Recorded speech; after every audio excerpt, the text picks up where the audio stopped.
In this module, we are going to talk about anti-globalization. The heart of the confrontation to globalization lies in the individuals, organizations, groups that are mainly associate with globalization from below. It is comprised of those who feel that they are oppressed by globalization processes, opposition to Washington consensus, opposition to neoliberalism. So these are the organizations or groups who believe that they are marginalized owing to this global phenomenon. They are going to launch or initiate movements against globalization. The major criticism is on globalization of economy. Generally, West is criticized. More specifically, United States is blamed for the exploitation of developing countries. Although it is an oversimplification to say that United States or other Western countries are taking advantages of globalization and developing world is lagging behind. It is not owing to the only monopolization of the Western world. What I understand that I mentioned in my previous modules and explained it vehemently that it is in fact the system capabilities named as regulative capability, extractive capability, distributive capability. These are three input capabilities. And then two symbolic and responsive capabilities are output capabilities in any given political system. And the exploitation of these system capabilities are done by the leaders of the respective countries. Therefore, the efficiency level of the system capabilities determine the nature or the development in any country. So it is not the West only that is going to marginalize the developing world, but I would say it is the leadership of the developing world that becomes lethargic or docile in exploiting its system capabilities that I earlier mentioned. There is criticism on intergovernmental organizations involved in the growth of globalization. The World Bank, the IMF, the WTO, popularly known as World Trade Organization, as well as other regional efforts such as North American Free Trade Agreement, that is known as NAFTA.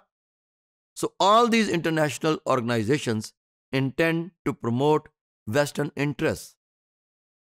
There is no doubt in it. How can we insist on it that all these Western organizations should promote the interests of the developing world? Every country always promote its national interests. In international politics, you can't say that countries should not try to promote their national interests.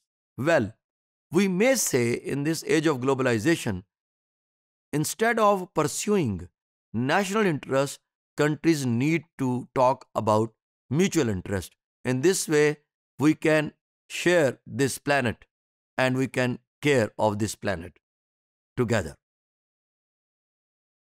Some examples of anti globalizations are following.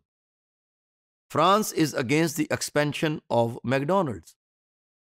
There is also micro level resistance, refusing to buy global products. For example, Coca Cola, refusing to buy coffee from global chains such as Starbucks.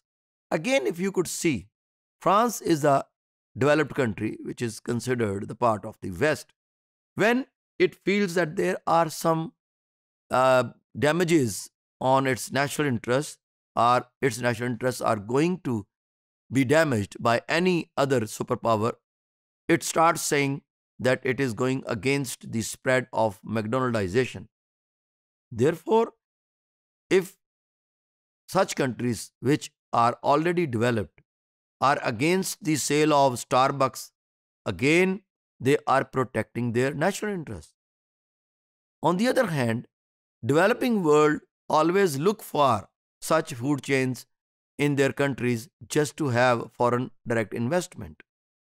This is the lacuna between the developed and the developing countries, that they try to marginalize the developing world with more incentives But ultimately, those incentives are not good for the developing world.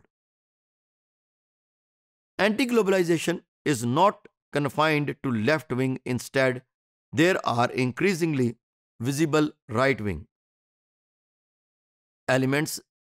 There are visible right wing elements involved in the resistance. For example, the Scottish National Party. Likewise, there are other groups, for example, the America First Party, who want to protect their borders.